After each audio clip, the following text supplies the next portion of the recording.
Welcome back to Quantum Conversations. My name is Sara, and today my co-host Carrie Bennett and I are going to be making these complex topics of quantum biology and circadian biology understandable to the everyday person.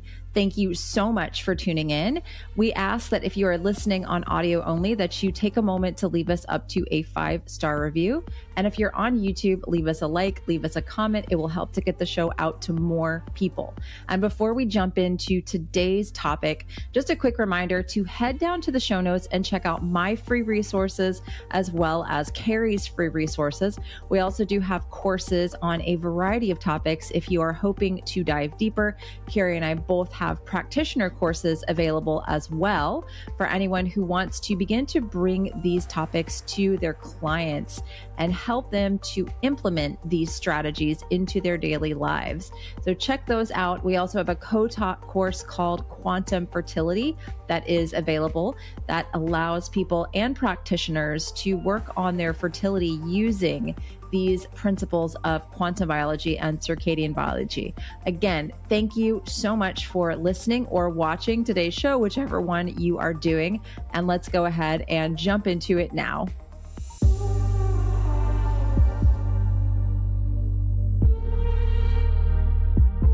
Hello, everybody. Welcome back to Quantum Conversations, our trio episodes with Dr. Sara and Carrie. Thanks for being here. We're excited. Yes, I think actually that's a really good way to open because the power of three and trios and trinities is actually something quite profound, and trifectas and stuff like that. So we could always get into that a bit later. But I think, weren't we planning on answering some questions to start with?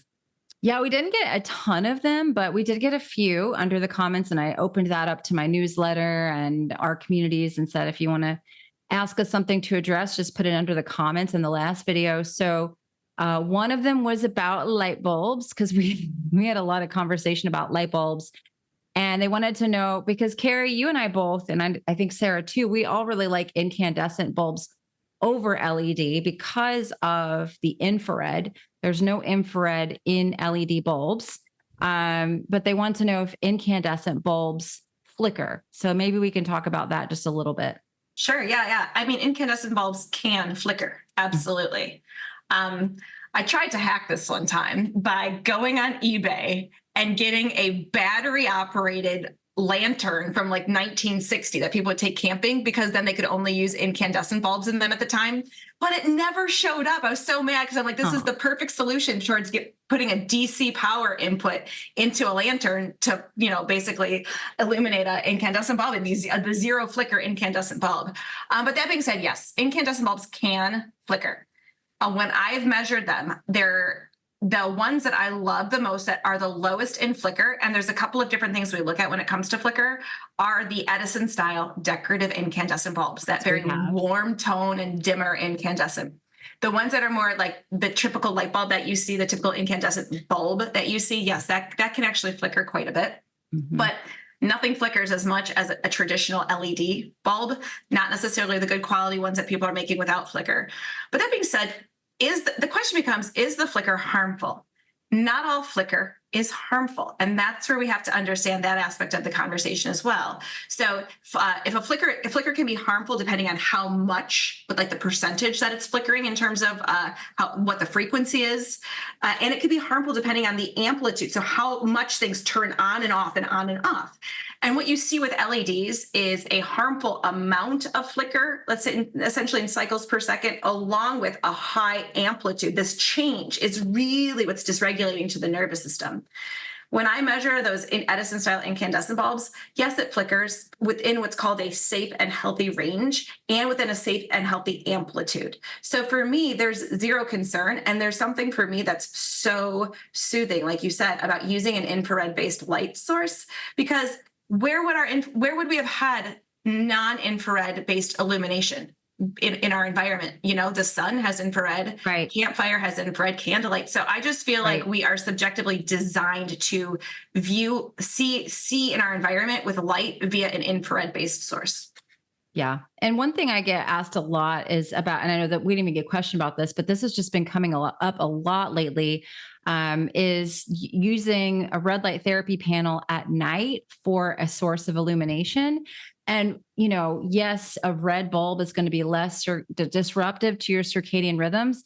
But the issue with using a big panel is that the brightness, and there are some studies that show even a very bright red bulb can disrupt melatonin production. And we need that 4 hours of darkness in order for the body to make the pineal melatonin. And so I see a lot of people that kind of do their red light therapy at night, or they even use the panels as their main light source. If I do turn my panel on in my bathroom to kind of see what's going on, I can turn off the main LEDs and just use the infrared as a light source. So you don't have to use that big bulb. Yeah, I use this. The bug zapper. Yes. Yeah, that's the UV one. And I've got a UVA torch as well for finding stuff in the dark. So it's just on in here. Yeah, UVA light, that's going to, I think it's a good conversation actually, because people are going to be like, what? How is UV light not disruptive to circadian signaling? But it's because the wavelength of light that tells time to the body is blue, right? Yeah. And UV interacts with the body in other ways, in really key ways, UVA especially in particular there, that don't seem to have any impact on circadian rhythm signaling. I mean, Dr. Sara, you're obviously a prime example of that, as is the work that was highlighted in John Ott's book as well, where there were UVA light bulbs were used. So that's interesting to understand that could be an alternative light source as well. But also it's so weak as well. I mean, it does do its job because, you know, I use it now for the mozzies because they follow me into the bedroom and then they hide. Are those mosquitoes? Yeah, mosquitoes. I was like, what's mozzies? Mosquitoes, yeah. So they hide, and then I have that on, and then I hear, but they never, and I'm sure that people know that they're quite clever. They don't just land on you. They wait till she's asleep, and then we'll bite her. On purpose. So yeah, it's got other uses actually. Yeah. No, that's a cool strategy. That's not one I've played around with, but I remember, I believe it was Dr. Cruz at one point said that when he hosted a party for his daughter, it was a black light party, right? Because they wanted to protect the circadian signaling. So I think that there's interesting applications for that for sure. What was fascinating for people who haven't read John Ott's book was a restaurant in Chicago utilized that lighting as a means of allowing their menu to be illuminated, and kind of like the ambiance, right? To be illuminated in a certain way. And what they found when interviewing the staff at that restaurant was that very few, like almost everyone has been there for a long time in terms of the length of time they worked at that restaurant, and very few sick days. So there was something about the lighting that both motivated people to want to return to work there, and also had immune system support. And we know through the interactions of UVA in producing dopamine and things like that, what those mechanisms could be. And also it will produce serotonin. And because of POMC, right? Convert to melatonin as well. Yeah, exactly. So no, that's cool. It makes sense that could be an alternative source that's not circadian disruptive. And so that brings the point, Sara, right? The reason why the red light panels are disruptive is because of it's the brightness. It's not the wavelength. It's the brightness that causes pupils to constrict. If your pupils are going to constrict, it's a signal that you're in the middle of the afternoon. And also it's quite hard to find a UV LED because people are always frightened of UV, but it's so heavily regulated, it's impossible to buy anything dangerous. Whereas you can buy any kind of red light panel, and the intensity from even the Bond charge, which I've got there, is sort of so massive compared to a torch or that thing. And they're kind of, they're tubes as well. If like the fly zappers, like my mum's got one. So they're kind of just but people are still frightened of them. Yeah. They're regulated like everywhere because lots of countries are obsessed with something that might be dangerous. Totally. So, my other alternatives that I have just kind of looking into exploring would be the bulbs associated with reptile. But never use the UV bulb after 4 p.m. because it will really mess up your sleep. Even just a little one is just a monster. Those ones are intense. I was talking about also specifically though they've got some really great infrared where you can actually feel the infrared. That's like hatching eggs as well. You know, we used to hatch chicken, you know, and yes, my brother used to have a snake and my mum used to have I don't know what you mean. It's basically, isn't it just an incandescent in a red with a red cage around it? But it's way more intense, right? Because it has to emit heat compared to what typical incandescent bulbs emit. It has to emit a lot more heat. And so it does require that protective, like a clamp lamp, if you will, like the metal. Yeah, it's got like it has a chain and then there's a little cage under. Exactly. It's very traditional. You can use those for physiotherapy. People have been using those for my decades. Acupuncturist used to use that before I had a panel or anything. And I was like, oh, this is so relaxing. And It's full spectrum red rather than the LEDs are sort of single wavelength. So it's a broader spectrum. Yeah. It feels to me way more like campfire. If I do, like, let's say we're traveling in a hotel room or something, and I do have that like bone charge mini, if you will, we'll turn it on, but I'll just turn it facing the other way, right? Like it's like kind of in a corner facing away. So it's not, the brightness effect isn't an issue.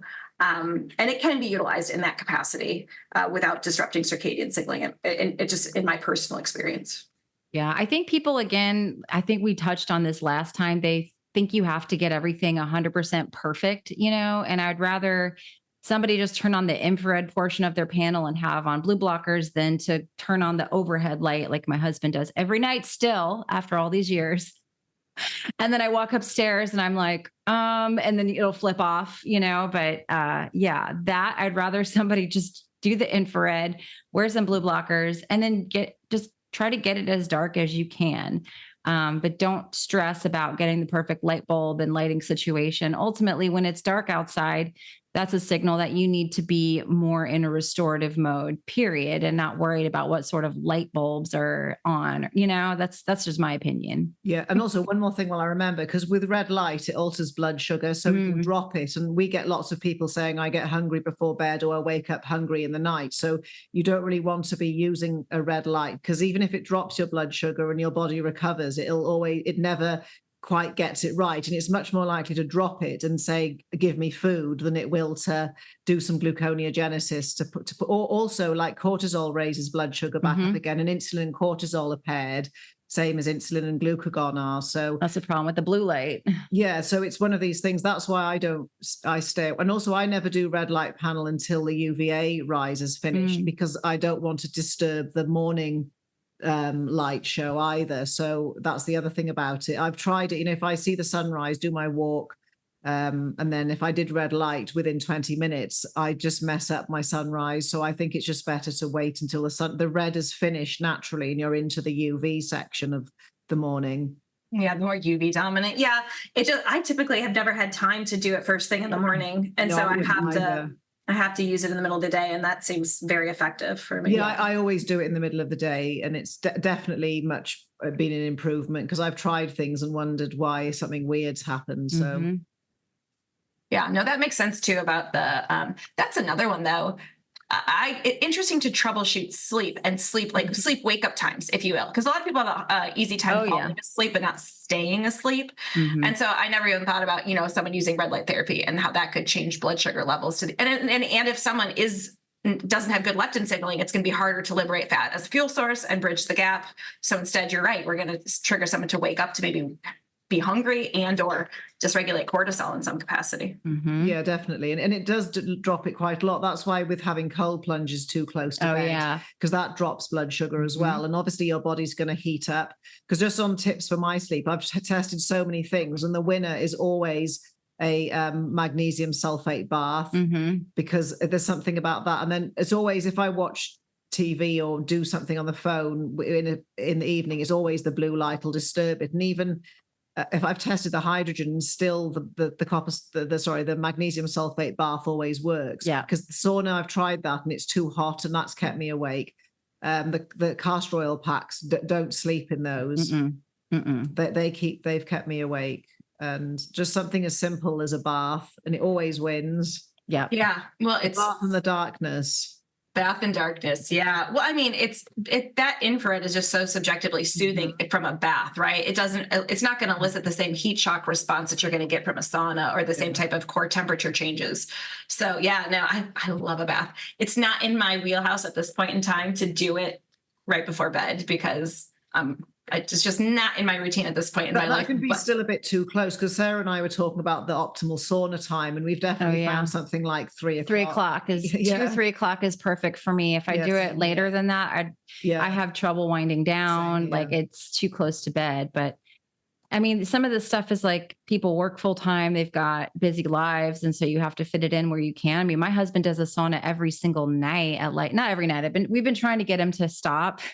Well, he kind of does his jogging as well. Yeah, after he gets the kids to bed, he jogs and does the sauna, and sometimes he'll do red light therapy. And I'm like, you are basically doing everything I'm telling everyone not to do, But okay. So Yeah, but also I don't think he did his running yesterday because me and Matt went to the gym and it was great. we had a really good time. Yeah. So how's his sleep? Always good. I mean, yeah. He sleeps like a rock. Some people are less affected, I think, but that's another one though. But even if someone sleeps like a rock, there's a hard no for me with something like a TV on in the background of a bed, of a bedroom, things like that. So. Because I think also the reason our sleep's worse because we naturally have a bit more prolactin than men because that's a wake you up in the night hormone that loads of people, because I'm really into hormones at the moment, loads of people just ignore, but that'll definitely keep you awake. And if it's a bit elevated, but I think we run more prolactin. Men have prolactin as well, of course, because dads are meant to be up too. But that's one of the reasons why we just wake more readily than a male. And also, aren't our ears much more tuned into noises of something that might be a baby, anything crying, like kittens and puppies will wake up women and not men. So it's people always think, oh, it's my progesterone or it's something. And when sometimes it's just females are just wired reasons. And obviously like that's the other one, prolactin, if people abuse it or, mess it up, that's something nobody looks at. And it's very circadian because it's obviously its purpose is for mommy to be up at night making milk. Yeah, totally. Another one that people don't think of as being circadian is histamine. Histamine, right? I see a connection with histamine getting regulated to release. It's circadian wise, it kind of ties with cortisol in the morning in terms of it. Typically, you see a histamine secretion to kind of arouse someone and wake them up around 5:30, followed shortly thereafter by cortisol when you get that morning light exposure. But what I see happening is people waking up consistently around 2:00 in the morning. That wake up. I have a feeling that's dysregulated histamine release in terms of waking people up as opposed to allowing them to actually have the appropriate histamine release happening in a circadian-friendly time. And I mean, things that can regulate that histamine would be taken a ketone isotonic at that time. That can kind of help. Isn't it? If you get dehydrated, you get a histamine spike. So I can't emphasize enough grounding before bed. Even if you have the bath, I always put my feet on the taps. That's what I do every night. And as much as I tell people not to go on the phone, they think, oh, well, shall I avoid smoked fish or cheese? And I'm like, no, it's not the food. It's like, it's the water, because that's the thing that will trigger it as well, massively, the histamine spike. It'll trigger the histamine spike, but what it does is it lays this, I think, this low level, but not even a low level. It puts someone's total histamine load elevated, right? Yeah. So that they're more reactive to things. And so maybe that environmental trigger wasn't going to be something that was going to trigger a histamine response in you previously, but through low level dehydration throughout the body, you're absolutely going to degranulate more histamine and cause that to be a trigger. Yeah, but then that's a fine line between making sure people are hydrated, but also not gulping down 20 ounces of water before bed. Then you'll pee all night. The thing is, I'm not meaning water you drink. This is like, again, the easy water. I mean, make sure the mitochondria are making water. Right. So don't have a load of carbs in the evenings. They switch to glucose. Make sure you keep your water in you, as in don't let the phone empty all of your water. So I'm not meaning go and drink before bed, because then you'll just wait, you'll be up peeing. Mm-hmm. Yeah, exactly. And I just wanted to make sure we clarified that, because on the subject of water, because we'll forget. Somebody was asking me what's the difference between plasma water and hydrogen water. Yeah, plasma water is not one I've studied a ton, but essentially anytime you create a plasma, it's because you're essentially creating a charged gas, right? Yeah. Through the dissociation of water, typically. I've only seen it utilized in one therapeutic unit, and I have zero clinical experience with it whatsoever. And so people also are calling water plasma water when the bonds are stretched in a certain way. It's excited. They call it excited water. Yeah, that's what I thought it was. It's when it's been excited by light, and it sort of ties into the atmosphere and the Schumann resonance and the ionosphere and all of the particles in the air that are obviously water. Right. And so, theoretically, there's a lot of potential interesting things to look into with that. It's just not something I do. I've actually done a deep dive into in any capacity. And then, hydrogen-rich water is molecular hydrogen, basically dissolved in the water, right? So exactly. That's basically it's a redox molecule in terms of being able to donate electrons where they're needed, essentially. So. Exactly. Oh, that's a really good summary. So the plasma water is an electron donor, and the hydrogen water is a hydrogen donor. but it's an electron donor too. Oh yeah, of course. Yeah. So it's got, So we'd say that the hydrogen water's overall better. well, it's just the one that I have clinical experience with. I mean, that's also like, I had someone today asking me about Brown's gas, right? And it's one that, we looked into it a little, maybe because we all took Tom's course, and he, he likes He's that. a big fan. Yeah. He's a big Greg fan. really tore it apart because I'm uploading my interview with Greg later today, and he really went into Brown's gas, but he made an excellent explanation of why it's a problem. I'd forgotten, what he'd actually said, but then, for Brown's gas, look out for Greg, probably is a good explainer. Yeah, I mean, it does use lye. That always makes me question things in terms of, and I don't know. This also relies on, I think molecular hydrogen can be a beautiful therapy to use, but it's not the foundation that we lay. Right. That's the thing. Like a lot of people they're like, oh, should I get this hydrogen machine? Should I do deuterium depleted water? Should I do this? And I'm like, if you don't have circadian rhythms down, if you have poor sleep, if you're not making enough endogenous melatonin during the day and at night, you are just going to sunlight on the skin. Right. Yeah. So the infrared creating the subcellular melatonin, and darkness at night creating pineal melatonin. You're not, if molecular hydrogen from melanin in your body. Right. Yes, because sunlight striking the skin makes melanin, and that splits the water, essentially creating oxygen and molecular hydrogen inside the body. So if you don't have the foundations down, then there's no use in going and spending all that money on equipment for, and I just got one this year in January. I've been doing all this stuff. I had an amazing pregnancy, birth, all that stuff just by doing the foundations, which are mostly free. So I think people still get that like shiny, shiny ball syndrome. Yeah. So the gut microbiome can make a liter of hydrogen a day. If it's not, we've covered the gut microbiome a lot, but then still people dismiss the importance of sort of light and how POMs see in the guts, like the reflector, and food is light, and different food's going to make different light. So there's that whole other aspect of food actually being light, because it's just light slowed down to become matter. But also just people sneaking in alcohol again. I know she doesn't watch this channel because I was telling you about the Facebook person complaining about. Oh, I found another one and it had burritos and cocktails this time. And this is a client of hers that she's like, I don't feel good. I'm depressed. I'm having all these problems. I can't lose weight. And she's forgotten that she friended you on Facebook. Yeah, I never comment on anything on Facebook. I just use it for my own means.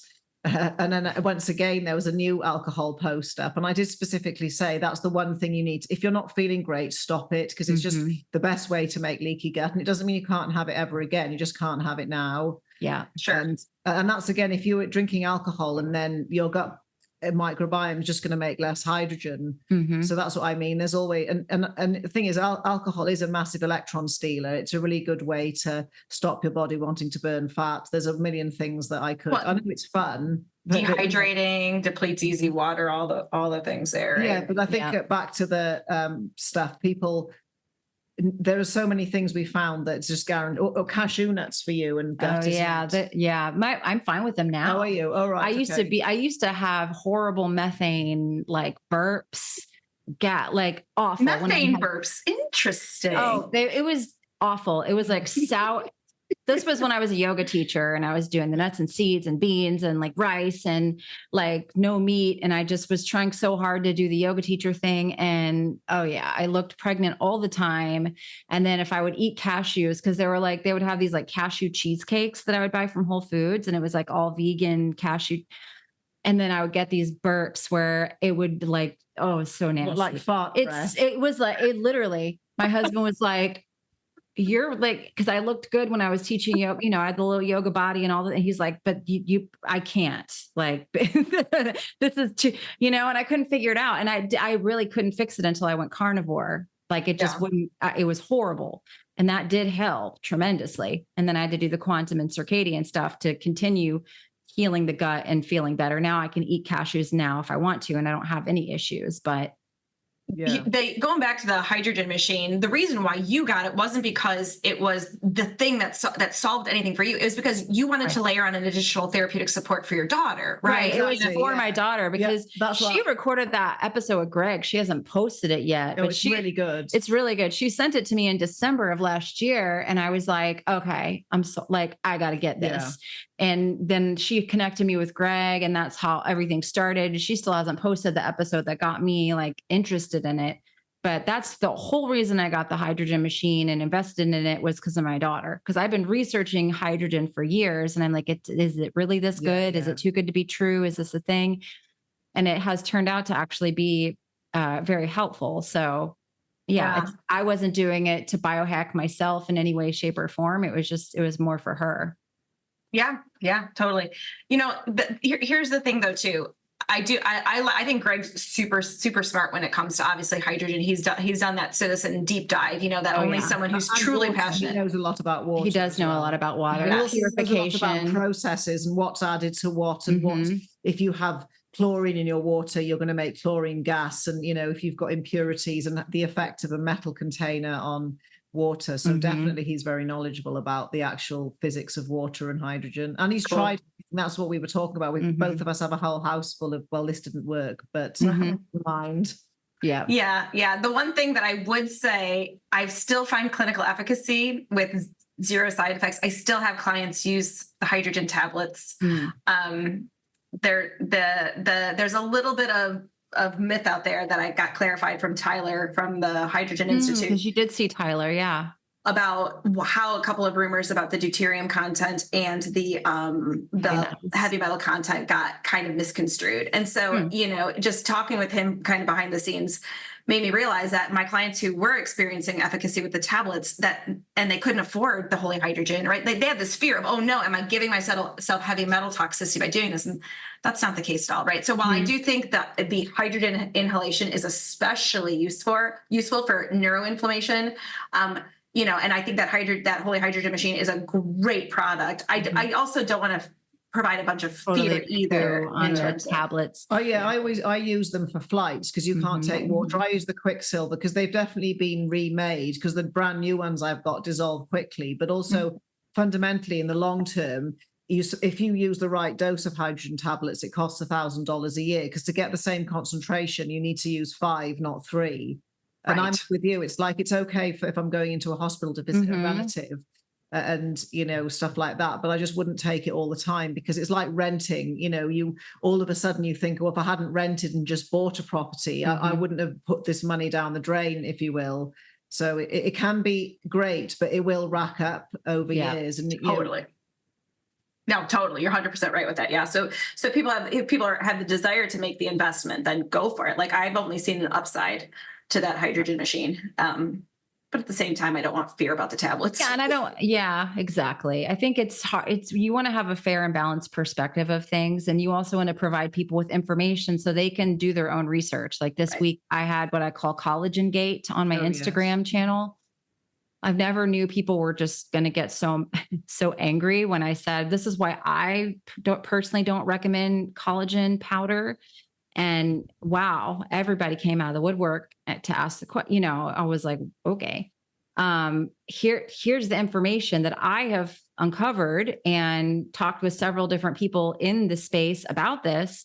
And this is why I came to this conclusion. But if you still, at the end of the day, really enjoy your collagen powder, then please, you know, go for it. Right. But also, so with collagen in the body, it likes to make its own of everything. And you need copper to power the LOX enzyme.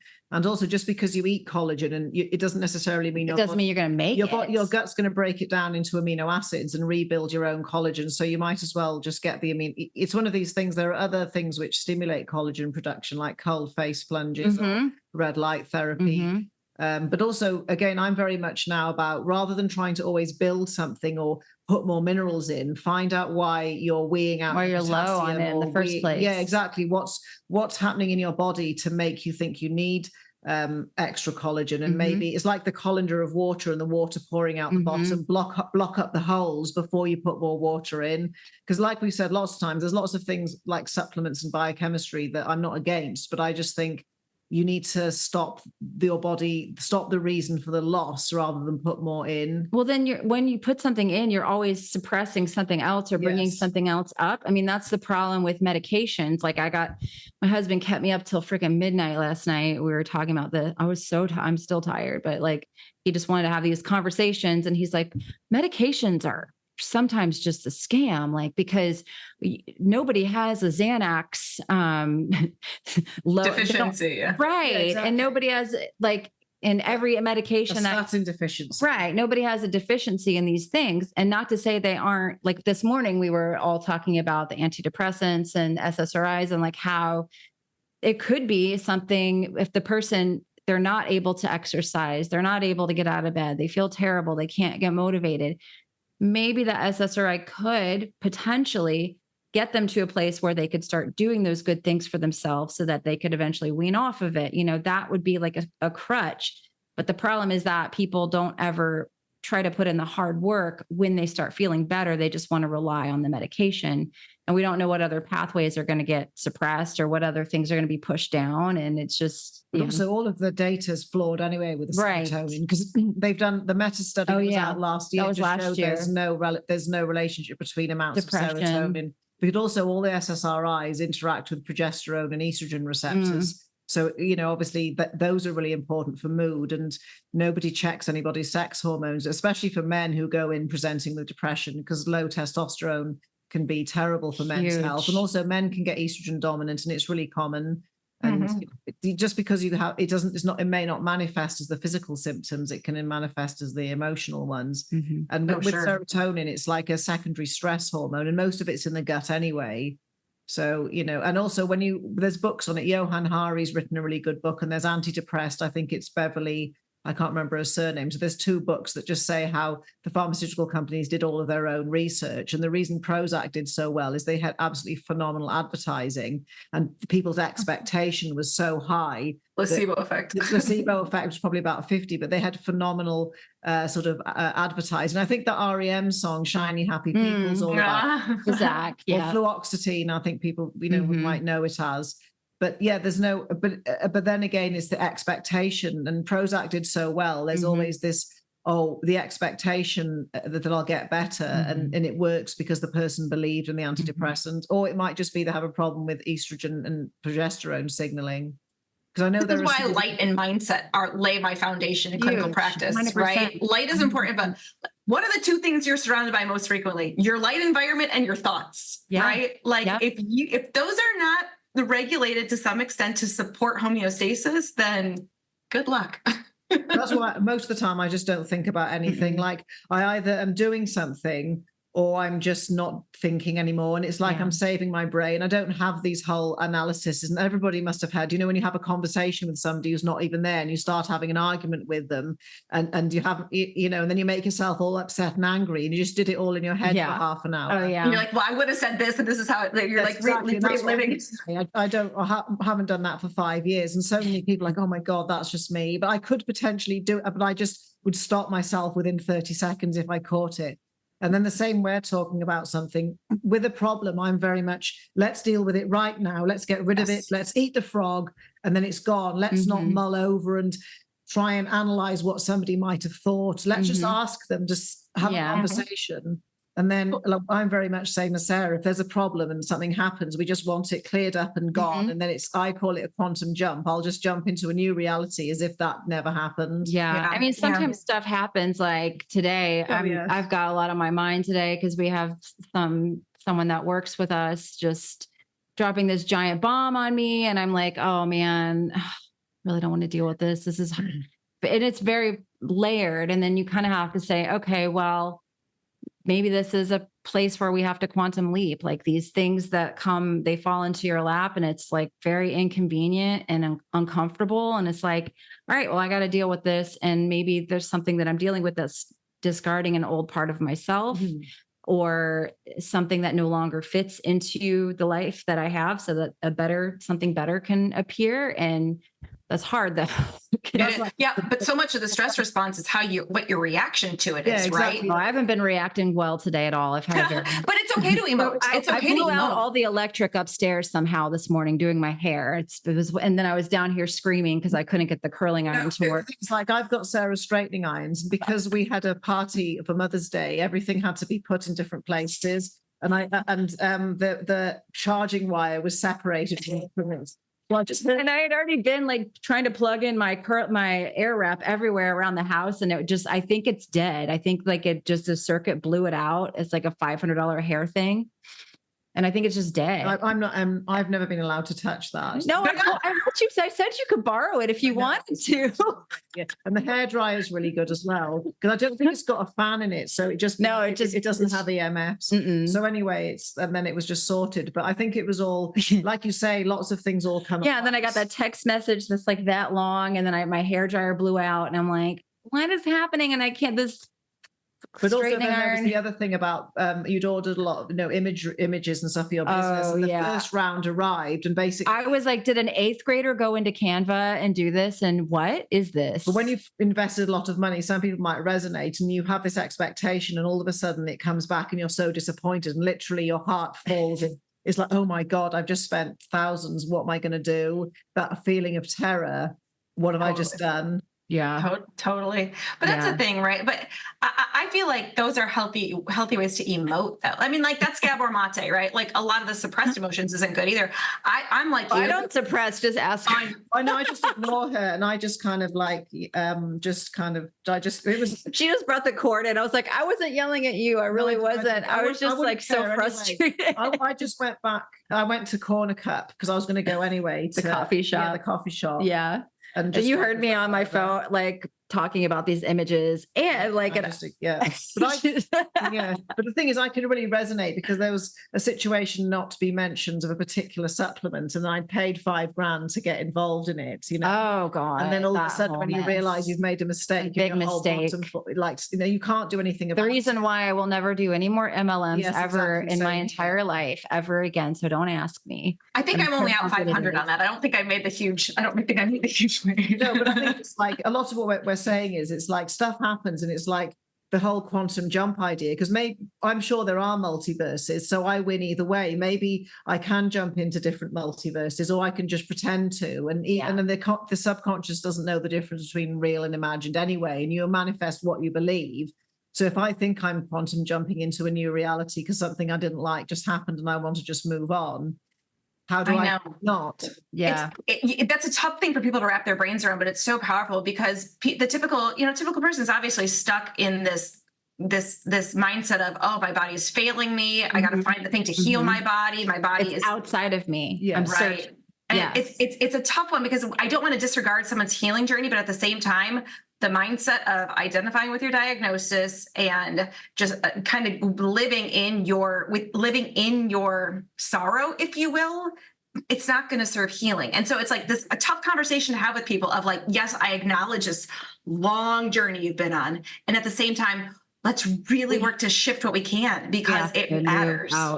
As long as you continue to identify with that old identity, like you will continue to have these same problems. They will show up for you, and maybe it will be a different person or a different situation. That's why this morning I was like, there's something that I have to deal with, because literally everything I try to do, like even my hair, I couldn't even get my hair done. It was like, I had like 3 curls and then the rest of it was like all frizz. I'm like, okay, you know what? I'm just going to make myself some scallops and eat some lunch, because everything I've tried to do today is like literally I've blown up all the electrical in my house. I screamed at my friend because I couldn't scream.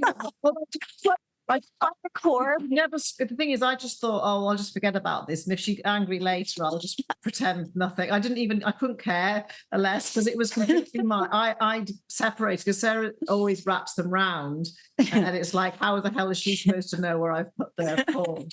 But that just reminded me of something about the identity. I think this is really relevant in lots of mystical traditions and in Kabbalah and stuff. If people are really ill, if they change their name, sometimes, and I really love Rabbi David Cooper. He's passed away now, but he also said that when he worked with people, when they change their name, everything about them changed. And I was just thinking, you changed from being carnivore yogi to now Sarah Kleiner or Sarah Kleiner Wellness. And that's when things actually took off for me. Like that's when my life shifted in so many amazing positive ways, is when I discarded the carnivore yogi name, and it was like, boom, wow, all of this came through like Like it was a quantum jump. Yeah. To be yourself. And also when people get married and take on a surname, you're changing your name. Isn't it? What's it? Change of name and not of letters, a change of for the worse and not for the better. And also if people get divorced and then take their maiden name back, that can sometimes be a way of overcoming things. Yeah. And my hair, I used to have the really curly, I did the curly wavy thing for a long time. Oh yeah, the Aslan, the mane. Yeah. And now I do the more sleek, you know. Yeah. Because you had baby vomit. You had to I had baby vomit and I was like, all right, something's got to change. But yeah, I think that's all part of the shape shifting and leaving things that aren't serving you anymore. It could be your hair, it could be a name. It just literally could just be the way that you're thinking about something. For me, it was like, I'm going to go have a freaking bowl of scallops and I'm going to sit here and enjoy some lunch because everything I've done today is just not, it's not happening. And so for some reason, all these things I had planned to do today, I'm not supposed to do them. Like I had that when I couldn't, every time I tried to do something, it wouldn't work. Yeah. Like with work. And it was almost like the timing was a bit off. And as soon as I did it the next week, everything just everything fell into place. Yeah, exactly. With like the sudden deciding I'm going to do a live webinar. Oh yeah. And it's like it was more and then everything was really easy. But before it was like something was saying, just go and do something else. Yeah. If you post all of this, there's some kind of thing you don't know about in the background of Instagram or some sports event that's going to get in the way. There's always a reason that if we're inspired to have inspired action or something, that there's a reason for that. Like it's inspired, right? And if we have to, that's where I'm at. Is like, if I have to keep forcing and everything just goes wrong, then maybe I just need to just take a time out, you know? Yeah, exactly. Go for a walk, go take a hot bath. Like yesterday I had to lay in the bathtub for an hour instead of doing work because I just was so frazzled from the weekend of having people over. It was a lot. Oh yeah, there was the weekend. It was good. It was all good, but I was just exhausted from it. But I think also for people like who have nicknames at school, if they were really happy at school, why not just go back and call yourself whatever that was? Yeah, like Patter has done. Yeah, exactly. Oh, that's right. That's right. Also, the power of the name is really important. It's particularly important in certain traditions, like what the name of God, because we've got sort of Yehovah, Adonai, Agalah. There's just so many. It's all about the name, and everything has a name. You know, it's a cardinal or a legotum, just like animal things, and it's like just so many things. Like I was saying to Matt about when I went to have my blood drawn, I always remember people's names and stuff about them. And if you come back again and say hi Thurston or hi Sasha, it just makes their day because it's just so much more personal. So there's so much power in the name. Yeah, sure. And just sound in general, the human voice name. I mean, there's so much to this, like all the research in terms of the vowel sounds and how rich the vowel sounds are and how literally teaching your body how to utilize vowel sounds, right, in certain ways is really profound and healing. Yeah. There's a whole, like every single chakra has one because there's Ram, and then Yam, and then this one's Am, and then you've got Om, because people think it's just Om, but you're missing out on the rest of the sequence. So I always do my noises. Yeah, I do too. I like it. Yeah. Well, and have you ever seen, here's how it ties, right? I don't know if anyone's ever looked at this, but you can literally see Om visualized, or any of the mantras or vowel sounds, if you will, visualized in cymatics, right? Yeah. And you can see the more complex geometries that layer themselves on as you change the different sounds. I mean, it's fascinating to me to recognize that sound in and of itself is creating energy and information for the body. So again, words are powerful. But also it's like it can propagate out through the ether, because with all of these things and traditional practices, there are so many different chants and sounds, whether you look at Hinduism or traditional Western esotericism. If you put your intention into your projection, it's going to have to propagate somewhere. And how do we know how far? Because obviously, people about time not existing and distance, in the quantum world, we can communicate instantaneously by entanglement. I just think there's if you're gonna, sometimes if you put out a bad thought or bad word, it's like on social media, sometimes you can't get the post back because it's already spread, it's already gone out. I know. And that's why I say sometimes that we've really polluted our ether or our morphogenetic field over the course of the past, especially 4 years. I mean, especially lately, right? With the amount of screen time and divisiveness that's being, it's just. If you want to make yourself feel really bad, just go either to Instagram or YouTube and just like read the comments. Under so it's benign stuff. I'm like, it's literally like a woman holding her baby. And now we've turned it into like what? Like, how did this happen? But that is just a great example of how you can look at something and it changes your whole energy, like how you feel, everything. It's restructuring the water in your body in a negative way, or it's destructuring the water in your body just by looking at something like that. And nasty comments. Yeah. Oh, yeah. I mean, one of them I was just on earlier, there's this series, I think it's called 100 Stone and on the Dole in the UK. So that in the US, that would translate as 400 pounds and on sort of benefit. So obviously it's this program about these people who've got severe obesity, and the comments, like I just thought, I'm not even, most people are actually horrible. Mm-hmm. And there were some people saying, they can't help it, but you can imagine on that kind of post, people really just ripped into them. And I know. And so this goes back to my woo concept of like at the most fundamental level of the universe, we're all one. And so stop ripping on yourself by. Right. Yeah. And that's why like my thing lately has been, and just in general, like I had to shift when I see someone else having something good happen for them. I'm happy for them. And that was another thing I had to do to get pregnant, was because there's this whole thing in the infertility community, which I decided I was not going to be in an infertility community. I was like, no, that's unfollow, unsubscribe, unfollow. Already saying I'm infertile. Right, by being looking at all this stuff on Instagram, because I felt lonely and I needed to feel like I was a part of something. And then I was like, no, I don't need to be a part of this. But like it's like a thing, like, oh, one of my friends is invited me to her baby shower. How awful. Like, how rude is that? She knows how I've been struggling and she had the nerve to invite me to her baby shower. And it's like a thing like in that community. I get it. I understand it. Cause it is heart wrenching when, I got pregnant on accident. And you're like, oh, but I really had to switch, and I really had to take a deep look at when someone else is having success and happiness in their life. Am I happy for them? And can I, because it's not if someone's happy, I can't be happy. If somebody's happy and they're having success and wonderful things are happening for them, it's more showing me that it's a possibility for me too. And I think that is a big issue on social media. It was a big issue in the carnivore community. There's a lot of jealousy, a lot of like infighting. And I was like, oh, get away from this, because it wasn't a supportive, like it is in the three of us and the other people. There's other people in the quantum space like Max and Jalal and some and we'll always plug each other. We always support each other. I'm always really pleased when other people's webinars or summits do well. Or someone like Dr. Clinton. Or somebody gets on a good podcast, or somebody's YouTube channel hits 5,000 or 20,000. I'm really pleased for them. Yeah, because it's like more for everyone. When they're doing good, it means you're doing good, or there's a possibility for you to take off in that way too.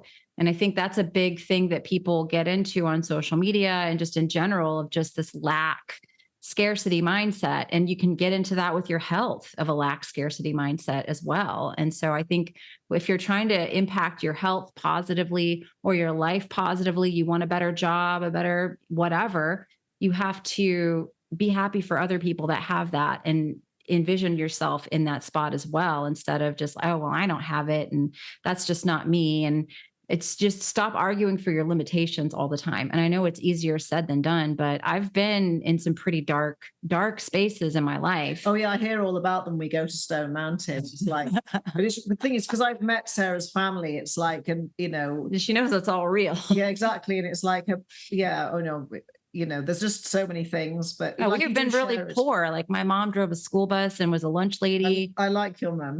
I wouldn't like to see her angry, but yeah, she does genuinely have one leg. Yeah. She's in a wheelchair with one leg. And yeah, I didn't come from good family, easy life, but I feel like I've made the most of it. And if I can do it, anybody can do it, honestly.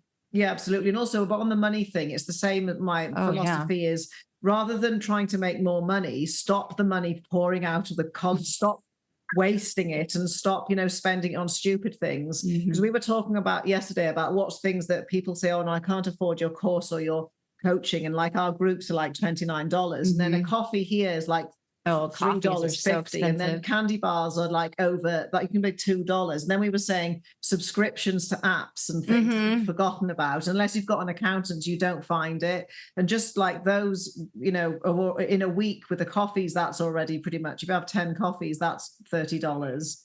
Yeah. So, well, if you keep saying I can't afford it, I can't afford it. Guess what? You won't be able to.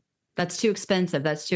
I don't say stuff like that. I just don't do it anymore. I'm like, oh, right now that's not in my budget, like right now that's something I later down the road. Basically also saying I can't afford it, that I don't deserve, it's like I'm not worthy. But I think it's, again, it can always be looked at two ways, because we decided that money, no matter what, amongst adult people who don't get funny about it, we can talk about it. Yeah. But then, it'll trigger people either way. It's a very, very polarizing topic, and people have a very bad relationship with it, Because at least we can tell each other, oh, I did a webinar and sold 50, and you can say, oh, I did my Mother's Day sale and did really well. And we're both really pleased for each other. But I think it's again, if you don't talk about it, it becomes a taboo. So it has to be talked about. Totally. Yeah. Totally. I know Sarah Kleiner and I behind the scenes, we're just abundance mindset, right? Yeah, it's like always. There's enough for everybody. Again, like just because someone else does really well financially, doesn't take away from you. But also it's like the bouncy house. When I first got here, I really wanted to have a bouncy house for the kids. And there was an opportunity. So I just got one, biggest, fattest, bounciest one I could. But then it came back tenfold, because randomly I decided, you said, Sarah did something with her business. And I said, shall I do one? How do I do a flash sale? How do I do a flash sale? Yeah. I helped her do it, and it all came back. And basically the bouncy house, came back, and it was, it's one of and the more I give away, like being not, to try and get anything in return, just because you generally want to, if you're in an expansive mood, you just want to give, and share, and whether it's information or, donating to a charity or whatever. And it's giving, giving with the intention of not wanting anything in return. Yeah. I always like the do good and don't tell anyone. Yeah. What the right hand's doing, the left hand shouldn't know. Yeah. You don't need to go tell everyone how many charities you donated to, or like the good deed that you did. Oh, guess just do it. And it will make you feel really amazing. It'll make you really happy, and it'll elevate your life and the other person's life, but the whole world doesn't to know about it. Speaking of that from just a slightly different perspective too, like people, I have literally seen people's deep clinical depression. This was more when I was in the world of personal training and fitness, but I've seen people's deep clinical depression being lifted simply because they started to volunteer at a soup kitchen, right? Giving of yourself just feels good. Yeah. Because I always pick up trash, because I've had phases of depression. It's like, I'll go out and I feel like I'm contributing and I belong in society. I've got a purpose. Then it's all messy. Then I'll do my whole area. And then I can think, oh my God, I did all that. I picked all that up. And nobody ever opposes. They go, oh, look at you. Why are you picking up trash? They're like, oh, maybe I should do that, or put my stuff in and kids always help, and people come. And then I'll then see somebody else the next day picking up all the trash. So it kind of, it makes you feel like you're part of something, like the soup kitchen. It's and also getting out of yourself. Because in a soup kitchen, you'll see like, oh my God, this is really serious. These people coming in. Yeah. What was I doing? Complaining. Right. Yeah. Totally. What else here? Anything? I know we're on a timeline here. My daughter pretty soon, but I mean, I don't know. We're all over the place again. Well, I know, because we'll have to do another episode. So I just, like I was saying, bought all these labs and things like pregnenolone and adiponectin labs and all sorts that I'm kind of unpicking. So I think there's a whole load more. I mean, it's one of these things, the more we have looked into labs, the more we found that they sort of don't really matter. Because I had the horrible labs from a year ago, but I felt amazing then. And then, we're just, sometimes it's with labs, people say to me, oh, should I buy a Magnetico or a hydrogen machine? I say, why don't you just order these specific labs? Because there are certain things that if it's really high or really low, like CRP or ferritin, it's that. And we need to look more rather than just trying to buy and something. And again, with labs, like show me everything that you've got. And often people have just run the same sets over and over. Yeah. And they've never run these more sort of unusual ones, would actually be really telling. Or people will come to me and say, oh, what was the other? I had something recently, like they had a calcium reading and they had something else and they wanted me to solve everything. It's like, I think I need a bit more here. But then even this business, well, I've had all my labs done and it's looking good. It's like, well, you haven't had this, this, this, and this. And maybe just spend, I don't know, $150 on some more unusual tests before jumping in to buy these great big machines. Because I always say to people, if you get your terrain good, your hormones, sometimes the problems just go away when you start doing the quantum stuff and you don't need bioidenticals or other things. And sometimes whatever the thing is you want to buy is going to work even better if you just fix your sort of terrain. Totally. Totally. I always say, this is my mentorship, and I say, you'll track your client symptoms, but you always tend to the terrain. Like that is how it goes. You're not specifically like, I see a low DHEA. I'm not going to supplement you with DHEA. I'm going to figure out all the ways to support your DHE levels. But also it could be like, that's a good reading because it can give you a window into what testosterone and estrogen are like, but also what pregnenolone's like. But also if you've got PCOS, you can have elevated DHEA. So no matter what, just looking at, it's like the whole thing about, when someone has an elephant and someone grabs the ear and thinks, oh, it's a curtain, and someone grabs the tail, oh, it's a rope. And someone, that's what can be like with labs. If you give people like 2 or 3 readings, they'll completely mess up the interpretation. And I always say labs are a tool, not a rule, but they can be really interesting and useful. Yeah.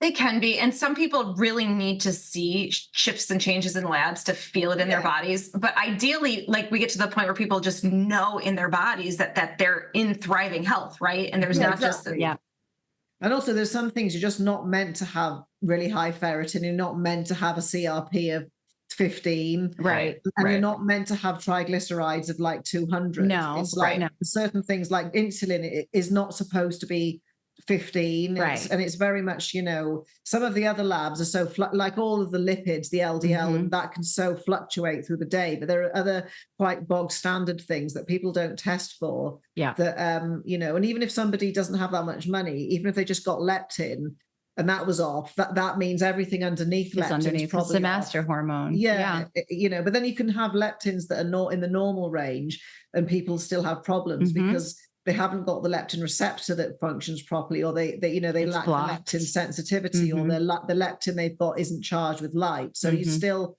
no matter what, there's, like you say, you have to correlate it with symptoms. Totally. Which, I do. I think the most clinically useful, most interesting marker that I've just kind of seen fluctuate with clients is leptin. It's really interesting. I mean, triglycerides are absolutely an interesting indication of, is someone truly eating in a way that I think is supporting leptin? It can be that exactly. Like really high EMFs and blue light can cause triglyceride issues and insulin. But I know what you mean. You can catch people that might be eating a bit more than they should. They say they are. Well, yeah, and or high, like anything essentially that elevates blood sugar is going to drive those triglycerides through there. But it could be any 100%. Of those types of things, like the non-native EMFs, right? The blue light. Yeah, definitely. That's when I did all my labs, because my triglycerides are 42 and my insulin's 5. Because we were sometimes every now and again we think, right, the house has done this, but then categorically you couldn't have it that low. Yeah, mine were like a 40. And the towers definitely work. Yeah, the towers are working by the Wi-Fi that doesn't turn off, and it's and it's something that it's quite telling, and they're not complicated. Yeah. Totally. Yeah. So let's talk hormones next week. Yeah, let's do that. We'll do my whores are moaning. How do you make a hormone? Don't pay her. She's going to make me edit this video again. I'm just going to text the editor again. Okay, can you take that one part out? To make a hormone. How do you make a hormone? Don't pay her. How is that rude? All right, I'll leave that one in.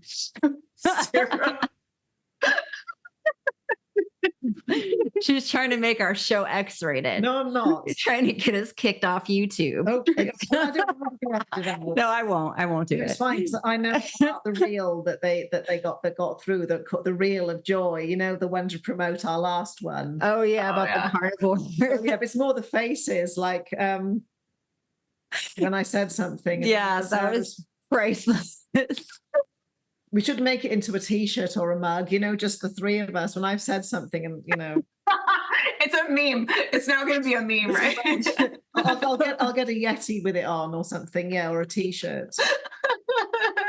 Coming soon. Yeah. We'll sell them for on the Quantum Conversations merch. The witch, there was lots of cackling we did on that patio. Because if we get really cackly, Matt comes out. Oh yeah, he does. He said, when we were laughing our heads off at this reel. Oh yeah. You live in a world now that I completely don't understand. Yeah. I used to know and understand, but I just don't. And we just said, well, why don't you get your own channel in business and then you'll get exactly. it. Yeah, it is. It's a different world. And don't get in unless you want to. No.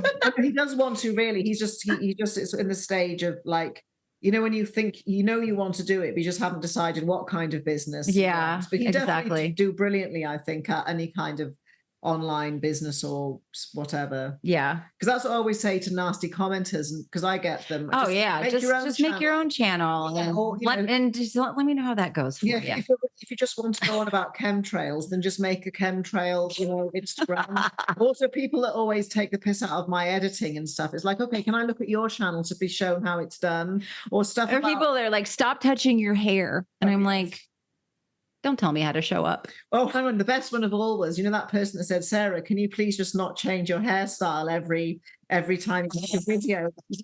I find it really jarring. Someone was jarred that I changed my hair. Yeah, but it's like, please, can you just keep your hair consistent? And I was just like, okay. I'm sorry. I'll do better to have consistent hair. I promise. On that note. We like it if people write really bonkers comments. We just cackle. We do cackle sometimes. I don't read them. Sorry, I'm not going to read bonkers she comments. Doesn't. I often don't. And then this week with my collagen posts, I just had to stop. I was like, this is just a runaway train. I can't. Death threats or whatever. I got some crazy threats over collagen powder, and I was like, well, that train is just riding onto the sunset, and I'm not gonna. Maybe it's all the bots from the collagen MLMs that give sending. Oh, I got it. Yeah. God bless. And next time I'm I don't think a collagen company is going to offer to sponsor this podcast anytime soon. Exactly. I think we're kind of, out there. Yeah. No D3 supplements, no collagen supplements, no fish oil supplements. Just don't. Yeah. Anywho. All right. Well, we'll see what we come up with for next week. We'll talk about hormones. Yeah, exactly. And I won't hide the charging cable this time. And ask some hormone questions, comment below here and just give us some things that you might be interested in hearing about. Because go on over to the YouTube channel if you're on audio only and leave us some questions that you have about hormones or just labs, because she's been doing a really big deep dive into labs, period. And because if you don't give us guidance, we're just going to talk about me blowing the electrical out of my house and God knows what. Yeah, and the thing is, I suppose it's because it's like I did a webinar and it is really interesting, but I also look at all the quantum stuff because it's all, and I think with copper, I'm really curious and interested in that because copper has a relationship with sunlight, but also copper changes its magnetism depending on what kind of electrical field it's in. And to me, that's like, oh my God. So that means the copper in complex 4 that helps water to be formed is going to be influenced by what kind of magnetic field. So it can be any, like a biomagnetism or another person's or an EMF or a magnetico. And I just think that's a really interesting thing. And that's just about copper. Which other metals change their properties? So there's all sorts that's made my mind boggle thinking, oh my God, there could be some kind of electric field or magnetic field I could go in to make my mitochondria make more water. But I think we talked about it this last time about making places of power ourselves, which we can. And this is Dan Winter's technology. Have you looked into the Therify plasma rejuvenation beds? Oh no, I haven't. But I think that thing about the plasma rejuvenation, that I think really relates into what somebody was asking about plasma water. So we'll have to, this is all going to have to be continued because we have to go. Yeah, I got to go. Yeah. But yeah, hormones will be fun. So I'm excited for that. All right. We'll see you next week.